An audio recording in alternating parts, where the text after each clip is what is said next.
Halo, assalamualaikum warahmatullahi wabarakatuh. Semangat pagi anak-anak. Pada video pembelajaran kali ini, Ibu ingin menjelaskan kepada kalian mengenai jenis-jenis barang. Nah, jenis barang di sini ada beberapa macam.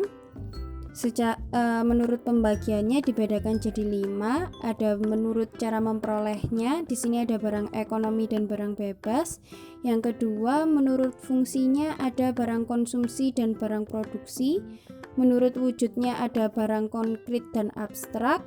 Menurut cara penggunaannya ada barang substitusi dan barang komplementer. Dan yang terakhir, menurut pengerjaannya ada 3. Ada barang mentah, barang setengah jadi, dan ada barang jadi. Nah, untuk masing-masing dari jenis barang ini akan kita pelajari satu persatu. Kita mulai dari jenis barang menurut cara memperolehnya. Nah, menurut cara memperolehnya ini, barang dibagi menjadi 2, ada barang bebas dan ada barang ekonomi. Barang bebas di sini dia adalah barang yang mana ketika kamu ingin memperolehnya, ingin memilikinya, kamu tidak memerlukan pengorbanan di sini. Artinya kamu bisa mengambilnya dengan cuma-cuma. Contoh dari barang bebas yaitu ada sinar matahari, udara, dan air laut. Nah, yang kedua ada barang ekonomi. Barang ekonomi ini adalah kebalikan dari barang bebas, yang mana ketika kamu ingin mendapatkan dan ingin memiliki barang tersebut, maka kamu harus mengorbankan sesuatu. Contohnya sandang, pangan, papan, atau ketika kamu ingin membeli baju, maka kamu harus membayar sejumlah harga tertentu. Atau ketika kamu ingin membeli sempol, nah maka kamu harus membayar kepada penjualnya. Itu untuk barang ekonomi dan bebas.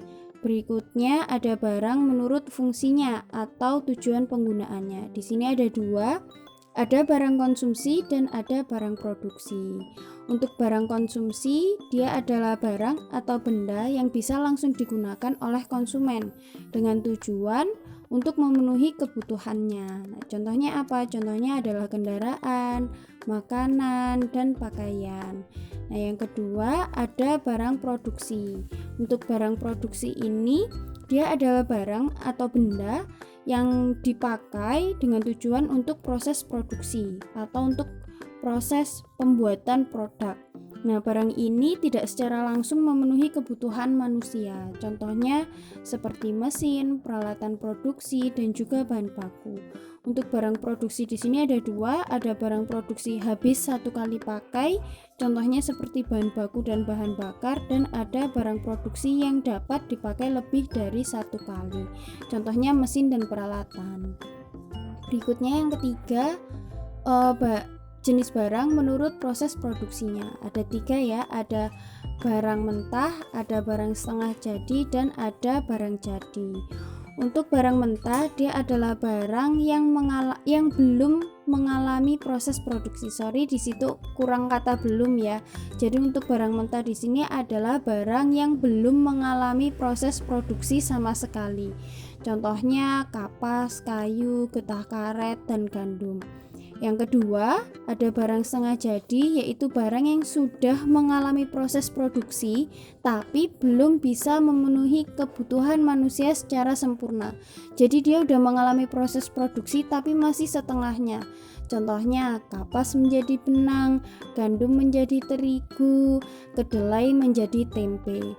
Dan yang ketiga ada barang jadi, yaitu barang yang sudah mengalami proses produksi sampai pada hasil akhirnya. Contohnya kain sudah menjadi pakaian, kemudian tempe sudah menjadi keripik tempe. Nah, contohnya seperti itu. Kita lanjut ke jenis barang berikutnya, yaitu jenis barang menurut cara penggunaannya. Ada 2, ada komplementer sama substitusi. Yang pertama barang komplementer. Nah, barang komplementer di sini dia merupakan barang pelengkap Artinya dia memiliki sifat saling melengkapi. Artinya apabila salah satu barang tidak ada, maka barang yang lain tidak dapat digunakan. Dan barang ini akan lebih bermanfaat dalam memenuhi kebutuhan manusia jika digunakan secara bersama-sama atau digabungkan. Contohnya kompor dengan gas LPG, ballpoint dengan tinta, kamu dengan dia. Nah, gitu contohnya ya. Nah, yang kedua ada barang substitusi. Nah, barang substitusi di sini dia adalah barang yang memiliki sifat sebagai pengganti. Nah, jadi barang yang dapat menggantikan kegunaan dari barang lain. Contohnya, daging sapi digantikan dengan daging ayam, kopi digantikan dengan teh. Oke, berikutnya ada barang menurut wujudnya. Nah, menurut wujudnya ada dua, ada barang konkret dan barang abstrak. Yang pertama ada barang konkret, yaitu atau biasanya disebut dengan barang nyata atau barang material. Dia adalah jenis barang atau benda yang bisa terdeteksi oleh indera manusia. Jadi bisa kita pegang, bisa kita pakai, bisa kita gunakan. Contohnya seperti kendaraan, makanan, pakaian, perhiasan, dan rumah. Dan berikutnya ada barang abstrak. Dia adalah barang yang tidak nyata, tapi dia memiliki nilai harga bagi manusia dan dia bisa kita rasakan. Contohnya goodwill, hak cipta, merek dagang. Nah, kita nggak bisa nih melihat barangnya, tapi kita bisa merasakan adanya barang tersebut. Oke, baik, inilah jenis-jenis barang sesuai dengan pembagiannya masing-masing. Nah, kemudian untuk barang itu sendiri, barang tentunya dia memiliki kegunaan. Nah, untuk kegunaan barang ini dia dijelaskan oleh seorang tokoh yaitu Almayers. Almayers membagi kegunaan barang menjadi 5. Ada elemen utility, place utility, owner utility, time utility, dan form utility. Kita bahas satu persatu. Untuk elemen utility. Nah, untuk elemen utility ini artinya barang akan berguna apabila unsurnya telah dirubah. Berikutnya yaitu place utility. Nah, untuk place utility ini dia adalah kegunaan tempat. Artinya kegunaan yang muncul setelah suatu barang itu dipindahkan ke tempat yang lain. Nah, jadi barang akan berguna apabila dia sudah berpindah tempat. Contohnya pasir di pantai atau batu kapur di gunung, dia akan memiliki nilai ekonomis setelah diangkut ke lokasi pembangunan gedung di kota. Jadi seperti itu. Berikutnya ada ownership utility. Untuk ownership utility ini dia adalah kegunaan milik. Kegunaan milik di sini diartikan sebagai kegunaan barang yang muncul ketika barang tersebut telah dimiliki. Artinya, barang akan berguna apabila dia sudah dimiliki secara sah.